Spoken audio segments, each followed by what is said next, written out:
क्या आप अपने एंड्रॉयड मोबाइल में इंग्लिश उर्दू टाइपिंग की वजह से परेशान हैं? तो इसका एक बेहतरीन हल हम आपको बताते हैं।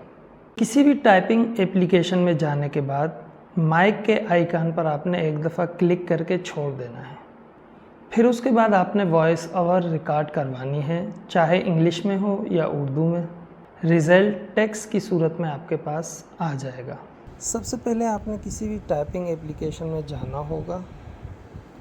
कीबोर्ड जब आ जाए उसके ऊपर राइट हैंड पर आप देखें एक छोटा सा माइक बना हुआ है। इस पर जैसे ही मैं क्लिक करता हूँ, अस्सलामु अलैकुम, आप कैसे हैं। देखें कि जो वर्ड्स मैंने कहे हैं वो इन्होंने रोमन में टाइप करके दे दिया। इंटर करके अब मैं कीबोर्ड अपना उर्दू में करता हूँ। उसके बाद हम दोबारा रिकॉर्डिंग करते हैं। माइक हमारा लेफ़्ट हैंड पर आ चुका है। अस्सलामु अलैकुम, इस वक्त आप कहाँ पर मौजूद हैं।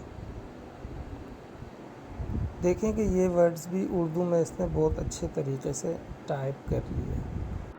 तो हो गया आपका मसला हल, छूट गई टाइपिंग से आपकी जान।